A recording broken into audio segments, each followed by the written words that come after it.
आप देख रहे हैं जनादेश और मैं हूं खुशबू सिंह। खबर शुरू करने से पहले एक नजर आज की हेडलाइंस पे। जम्मू कश्मीर के राजौरी में आतंकवादियों से मुठभेड़ में 2 जवान शहीद 4 घायल। पाकिस्तानी विदेश मंत्री की मौजूदगी में जमकर बरसी, जयशंकर बोले सीमा पार आतंकवाद बर्दाश्त नहीं। मुरैना में जमीन विवाद को लेकर गोलीबारी, 5 लोगों की हत्या, 3 की गंभीर हालत। वर्ल्ड कप 2023 से पहले बीसीसीआई का मास्टर प्लान, फिर से टीम इंडिया बनेगी विश्व चैंपियन। एनसीपी अध्यक्ष थे और रहेंगे भी, फिर इस्तीफे के पैंतरे से शरद पवार ने आखिर क्या पाया।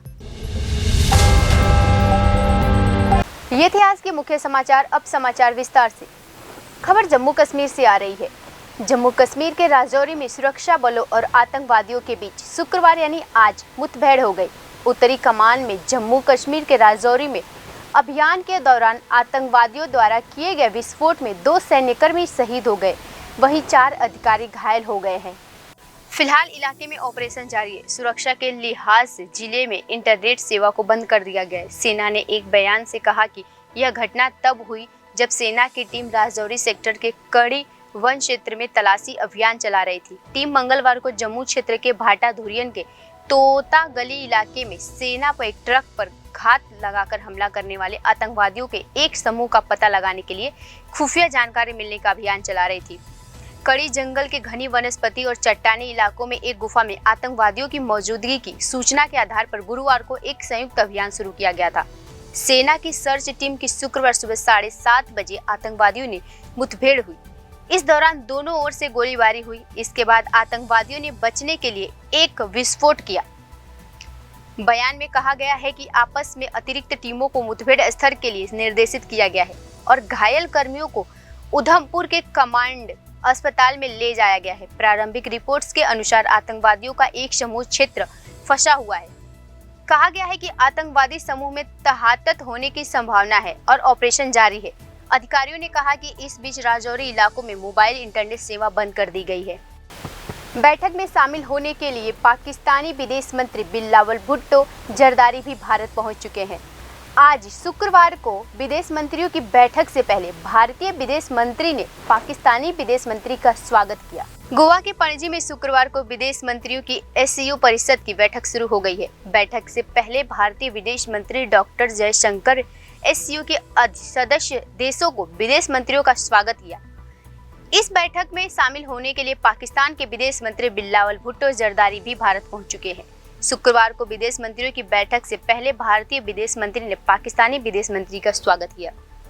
बैठक में भारत ने उठाया आतंकवाद का मुद्दा। एससीओ की बैठक के दौरान अपने संबोधन में भारतीय विदेश मंत्री डॉक्टर एस जयशंकर ने आतंकवाद का मुद्दा उठाया और परोक्ष रूप से पाकिस्तान पर निशाना साधा। जयशंकर ने कहा कि आतंकवाद का कहर जारी है। हमारा ये मानना है कि किसी भी तरह से आतंकवाद को सही नहीं ठहराया जा सकता, इसे रोका जाना चाहिए। इसमें सीमा पर आतंकवाद और अन्य सभी तरह से आतंकवाद शामिल है। एससीओ की बैठक का मूल उद्देश्य आतंकवाद से मुकाबला करना है। मुरैना जिले के लेपा गांव में जमीनी विवाद को लेकर 5 लोगों को गोली मारकर हत्या करने का मामला सामने आया है। 3 लोग गंभीर रूप से घायल हैं। वहीं गांव में तनाव के माहौल को देखते हुए पुलिस बल तैनात कर दिया गया है। मध्य प्रदेश के मुरैना में जमीनी विवाद से 5 लोगों की गोली मारकर हत्या करने का मामला सामने आया है। गोलीबारी में 5 लोगों की मौत हो गई, जबकि 3 लोग गंभीर रूप से घायल हैं। सूत्रों के अनुसार जिले के सिंहोनिया थाना अंतर्गत लेपा गांव में शुक्रवार सुबह यानी आज धीर सिंह ने हथियारों सहित राजेंद्र सिंह के घर पर पुरानी रंजिश को लेकर हमला किया। दोनों परिवारों के बीच 2013 से घूरे और कूड़ा डालने को लेकर विवाद चल रहा था। पुरानी रंजिश में धीर सिंह ने गजेंद्र सिंह के परिवार के 6 लोगों को गोली मारी, जिनमें से 3 महिलाएं और 2 पुरुष को गोली लगी। गोली लगने से 3 पुरुष और 2 महिलाओं की मौत हो गई, जबकि 1 महिला समेत 2 लोग फिलहाल गंभीर हैं। घटना के बाद गांव में तनाव की हालत है। भारी पुलिस बल तैनात किया गया है। बताया जा रहा है कि घटना के बाद आरोपी गांव छोड़कर फरार हो गए हैं। मौके पर पुलिस पहुंची, शवों पोस्टमार्टम के लिए जिला अस्पताल में भेज दिए। वहीं घायलों को पुलिस दूसरा पैरा रिपीट कर रही हूँ। बताया जा रहा है कि घटना के बाद आरोपी गांव छोड़कर फरार हो गए हैं। मौके पर पुलिस पहुंची तो शवों को पोस्टमार्टम के लिए जिला अस्पताल भेज दिया। वहीं घायलों को पुलिस लाइन जिला चिकित्सालय में भर्ती किया गया है। जिले के प्रभारी पुलिस अधीक्षक ने घटना की गंभीरता को देखते हुए गांव में भारी संख्या में पुलिस बल भेजा है। विवाद के दौरान मौजूद प्रतिशतधियों में घटना का वीडियो भी बनाया है, जो कि सोशल मीडिया पर तेजी से वायरल हो रहा है। भारत में होने वाले वनडे विश्व कप की तैयारी शुरू हो गई है। बीसीसीआई ने करीब पूरा प्लान तैयार कर लिया है और जल्द ही शेड्यूल का ऐलान करेगी। भारत एक बार फिर से वनडे विश्व कप के आयोजन की तैयारी में जुट गया है। इसी साल भारत में आईसीसी वनडे विश्व कप अक्टूबर से लेकर नवंबर तक खेला जाएगा। करीब 12 साल बाद वनडे विश्व कप भारत में होने जा रहा है। इससे पहले साल 2011 में भी भारत वर्ल्ड कप हुआ था। उस साल MS धोनी की कप्तानी वाली टीम इंडिया ने जीता था। इसके बाद न तो विश्व कप भारत में हो पाया और न टीम इंडिया विश्व कप जीतने में कामयाब हो पाई। लेकिन इस बार बीसीसीआई ने ऐसी तैयारी की है जिससे विश्व कप जीतना काफी हद तक आसान हो जाएगा। खबरें इस तरह की जा रही है कि विश्व कप पहला मैच 4 अक्टूबर को खेला जाएगा। हालांकि अभी विश्व कप के पूरे शेड्यूल इंतजार किया जाना चाहिए। बताया जा रहा है कि IPL 2013 के समापन के बाद एक मेगा इवेंट में शेड्यूल जारी किया जाएगा। इससे पहले कई स्तर पर तैयारी की जा रही है। बीसीसीआई ने ICC विश्व कप 2023 की तैयारियां शुरू हो चुकी। शेड्यूल भी करीब तैयार हो गया है, बस इसे जारी करना बाकी है। इस बीच इंडियन एक्सप्रेस की रिपोर्ट में पता चला है कि वनडे विश्व कप 2023 में भारत और पाकिस्तान के बीच मुकाबला अहमदाबाद के नरेंद्र मोदी स्टेडियम में खेला जा सकता है, जो दुनिया का सबसे बड़ा क्रिकेट स्टेडियम है। इतना ही नहीं, रिपोर्ट में ये भी कहा गया है कि भारत और ऑस्ट्रेलिया के बीच होने वाला मुकाबला चेन्नई के MS चिदम्बरम स्टेडियम में खेला जा सकता है। साथ ही रिपोर्ट में इस बात का भी खुलासा हुआ है कि भारत में नागपुर, मुंबई, दिल्ली, लखनऊ, त्रिवेंद्रम, बेंगलुरु, गुवाहाटी, हैदराबाद, कोलकाता, राजकोट, धर्मशाला और इंदौर में खेला जा सकता है। ये पूरे वेन्यू की लिस्ट है। लेकिन टीम इंडिया के मैचों की बात की जाए तो उसके लिए स्पेशल प्लानिंग की गई है। शरद पवार के इस्तीफे को लेकर आज मुंबई में हुई NCP की कोर कमेटी की बैठक में नामंजूर कर दिया गया है। अब सबकी नज़र शरद पवार के फैसले पर टिकी हुई है। पवार के फैसले से NCP के हो सकते हैं कई फैसले। इतना ही नहीं, बल्कि पवार ने यहाँ एक तीर से कई निशाने साधे हैं। 3 दिन पहले जब शरद पवार ने NCP अध्यक्ष पद से इस्तीफा देने का ऐलान किया तो हर कोई हैरान रह गया। इसी दौरान पवार ने एक और अहम ऐलान करते हुए कमेटी का गठन भी कर लिया।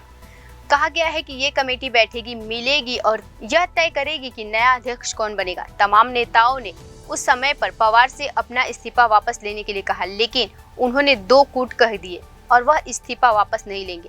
लेकिन आज वही कमेटी में नया अध्यक्ष चुनने की बजाय एक लाइन का प्रस्ताव पारित किया गया कि हम आपको इस्तीफा नामंजूर करते हैं। साफ था कि कमेटी पहले से एजेंडा तय करके आई थी और पवार का इस्तीफा नामंजूर होना ही था। इस बीच पवार ने कमेटी के प्रस्ताव पर विचार करने के लिए कुछ दिन समय मांगा है। इस इस्तीफे को लेकर राजनीतिक विशेषज्ञ अलग अलग मायने निकाल रहे हैं। जब हाल ही में चुनाव आयोग ने NCP से अध्यक्ष राष्ट्रपति होने का दर्जा छीन लिया तो शायद उसके बाद पवार सोचने लगे थे कि अब राष्ट्रीय अध्यक्ष बने रहने का कोई औचित्य नहीं। इस्तीफे के बाद जिस तरह पवार को विपक्षी दलों ने कॉल करके मनाने की कोशिश की, उससे साफ हो गया कि उनका कद आज भी राष्ट्रीय स्तर पर कितना बड़ा है। ऐसे समय में जब नीतीश कुमार विपक्ष को एकजुट करने की कोशिश में जुड़े हुए हैं, ऐसे में शरद पवार का रुतबा देखते हुए उनकी भूमिका और भी अहम हो जाती है और यही बात पार्टी नेता उन्हें बता रहे थे। पिछले 4 महीनों में यह पहली बार हुआ है कि सऊदी अरब ने एशियाई खरीदारों के लिए क्रूड ऑयल की कीमतों में कटौती की है। भारत की एशियाई रीजन में भी आता है और सऊदी अरब से भारी मात्रा में कच्चा तेल खरीदता है। ऐसे में सऊदी अरब के इस फैसले पे भारत को भी होगा फायदा। रूसी अर्थव्यवस्था को कमजोर करने के उद्देश्य से अमेरिका समेत कई पश्चिमी देश रूस पर आर्थिक प्रतिबंध लगाए हुए हैं। ऐसे में अपनी अर्थव्यवस्था को बनाए रखने के लिए रूस कई देशों को रियायती कीमतों पर तेल बेच रहा है। ऑयल मार्केट में रूस की एंट्री से सऊदी अरब को काफी नुकसान हुआ है। पिछले 1 साल के भीतर रूस ने तेल निर्यात में सऊदी अरब की बादशाहत को कड़ी चुनौती दी है। दरअसल रूस जिन देशों को रियायती कीमतों पर कच्चा तेल निर्यात करता है उसमें ज्यादातर एशियाई देश है। मतलब कि यह है कि रियायती कीमतों में मदद से रूस ने मुख्यतः एशियाई देशों को अपनी ओर आकर्षित करता है। रूस ने एशियाई देशों में किस तरह से सऊदी अरब की बादशाहत को टक्कर दी है, इसका अंदाजा इस बात से भी लगाया जा सकता है कि जो रूस यूक्रेन युद्ध से पहले भारत को 1% से भी कम तेल निर्यात करता था, आज सऊदी अरब, इराक और यूएई जैसे देशों को पछाड़ते हुए भारत के लिए नंबर 1 तेल निर्यात देश बन चुका है। हाल ही में रूस ने एक और एशियाई देश पाकिस्तान को भी रियायती कीमतों पर तेल निर्यात करने का फैसला किया है। केरल हाई कोर्ट ने शुक्रवार को फिल्म द केरला स्टोरी को रिलीज करने पर रोक लगा दी है। कोर्ट ने कहा है कि फिल्म इस्लाम के खिलाफ नहीं है, बल्कि ISIS पर है। ट्रेलर में कुछ भी आपत्तिजनक नहीं है। वहीं प्रोड्यूसर ने दलील की है कि फिल्म 32,000 नहीं बल्कि 3 महिलाओं की कहानी है। हाईकोर्ट ने कहा, केरल का धर्मनिरपेक्ष समाज फिल्म को उसी रूप में देखेगा जैसा वो है। फिल्म एक कथा है, न कि इतिहास। समाज में संप्रदाय और संघर्ष कैसे पैदा करेगी। सिर्फ फिल्म दिखाने जाने से कुछ नहीं बदलेगा। फिल्म में आपत्तिजनक कुछ नहीं है। कोर्ट ने ये भी कहा है कि ये कहने में क्या गलत है कि अल्लाह ही एक भगवान है। हमारा देश नागरिकों को अपने धर्म और भगवान पर विश्वास करने का अधिकार देता है। कोर्ट ने याचिकाकर्ताओं से पूछा कि ट्रेलर में क्या आपत्तिजनक था। कोर्ट ने कहा, ISIS जैसे संगठनों के बारे में कई फिल्में पहले ही आ चुकी है। पहले भी कई फिल्मों में हिंदू भिक्षुओं और ईसाई पादरियों को दिखाया जा चुका है। बेंच ने याचिकाकर्ताओं से पूछा, क्या आपने यह सब फिक्शन के रूप में देखा है? अब ऐसा क्या खास है? कोर्ट ने फिल्म की रिलीज की चुनौती देने वाले 6 याचिकाकर्ताओं पर सुनवाई करते हुए फैसला सुनाया कि सुनवाई जस्टिस N नागेश्वरन और जस्टिस सोफी थॉमस की बेंच ने की। सुप्रीम कोर्ट और मद्रास हाई कोर्ट रिलीज और बैन की मांग वाली याचिकाएं पहले ही खारिज कर चुकी है। 5 मई यानी आज रिलीज होने वाली इस फिल्म पर केरल के मुख्यमंत्री पिनराई विजयन ने लेकर शशि थरूर तक सवाल खड़े किए हैं। भाजपा के प्रवक्ता सुधांशु त्रिवेदी ने केजरीवाल के घर की तुलना सदाम हुसैन की और किम जोंग उनके महलों से की है। भाजपा के प्रवक्ता बोले, केजरीवाल राष्ट्रीय नेताओं के घरों की तुलना करना चाहते हैं, लेकिन वो अंतर्राष्ट्रीय स्तर पर पहुंच चुके हैं। मुख्यमंत्री अरविंद केजरीवाल के आलीशान घर को लेकर विपक्ष पूरी तरह से हमलावर है। आज प्रेस कॉन्फ्रेंस करते हुए बीजेपी प्रवक्ता ने केजरीवाल के घर की तुलना सदाम हुसैन और किम जोंग उनके महलों से की है। भाजपा प्रवक्ता सुधांशु त्रिवेदी ने आज दिल्ली बीजेपी ऑफिस से प्रेस कॉन्फ्रेंस की, जिसमें से बीजेपी प्रवक्ता ने कहा कि रिमोट सेंस वाली चीजें सिर्फ बड़ी बड़ी संस्थाएं, बड़ी बड़ी पब्लिक प्लेसेस या फिर एयरपोर्ट पर लगाई जाती हैं ताकि लोगों को दिक्कत न हो, लेकिन दिल्ली के सीएम महल में सेंसर डोर लगाया है। वो सभी चीजें रिमोट से ही चलाते हैं। उन्होंने ये भी कहा है कि गहरा राजनीतिकार समझिए किसी भी चीज को हाथ नहीं लगाते, फाइल को टच नहीं करते, सब रिमोट से चलते। कभी सत्येंद्र जैन जी से करवा देंगे, वहीं सिसोदिया जी से, और तो पार्टी को भी टच नहीं करते। बीजेपी प्रवक्ता सुधांशु त्रिवेदी ने आगे कहा कि सीएम अरविंद केजरीवाल की जनता को लूटा है। आगे बोले कि केजरीवाल ने सदाम हुसैन और किम जोंग उन जैसे महल बनवाया है। सुधांशु त्रिवेदी ने वो भी कहा है कि केजरीवाल राष्ट्रीय नेता के घरों की तुलना करना चाहते हैं, लेकिन वो अंतर्राष्ट्रीय स्तर पर पहुंच चुके हैं। उन्होंने आगे कहा कि सदाम हुसैन और किम जोंग उनके घर में जो सुविधाएं देखते थे वो केजरीवाल के घर में दिखाई दे रही है। प्रधानमंत्री नरेंद्र मोदी शुक्रवार को कर्नाटक विधानसभा चुनाव के लिए बेल्लारी में चुनाव प्रचार कर रहे हैं। इस दौरान पीएम मोदी ने फिल्म द केरला स्टोरी पर जिक्र कर कांग्रेस पर साधा निशाना। पीएम मोदी ने कहा, ऐसी आतंकवादी साजिश पर बनी फिल्म केरला स्टोरी इन दिनों काफी चर्चा में है। कहते हैं केरला स्टोरी सिर्फ एक राज्य में हुई आतंकवादी साजिशों पर आधारित है। देश का इतना खूबसूरत राज्य जहां के लोग परिश्रमी और प्रतिभाशाली होते हैं, उस केरला में चल रही आतंकवादी साजिश का खुलासा इस फिल्म में किया गया है। पीएम मोदी ने कहा कि बम, बंदूक और पिस्तौल की आवाज तो सुनाई देती है, लेकिन समाज के भीतर से खोखला करने की आतंकवादी साजिश की कोई आवाज नहीं होती। कोर्ट तक ने आतंक के इस स्वरूप पर चिंता जताई। प्रधानमंत्री ने कहा कि देश का दुर्भाग्य देखिए कि कांग्रेस आज समाज को तहस नहस करने वाली इस आतंकवादी प्रवृत्ति के साथ खड़ी नजर आ रही है।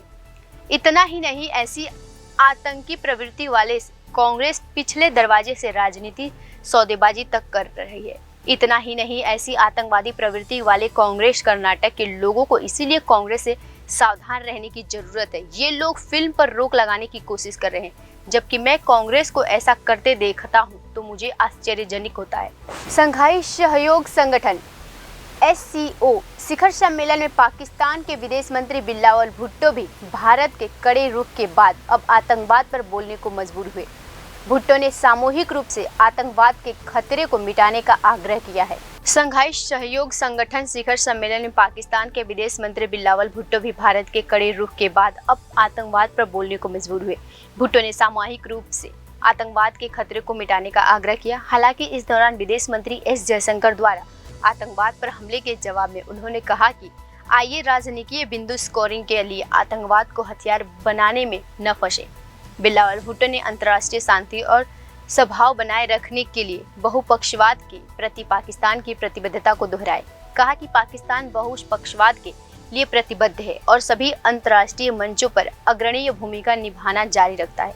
पाकिस्तान के विदेश मंत्री ने ये भी कहा है कि एक तरफा और अवैध उपायों पर अंतर्राष्ट्रीय कानून और एससीओ के उद्देश्य का उल्लंघन करने के लिए राज्यों द्वारा एक तरफा और अवैध उपाय एससीओ के उद्देश्यों के विपरीत है।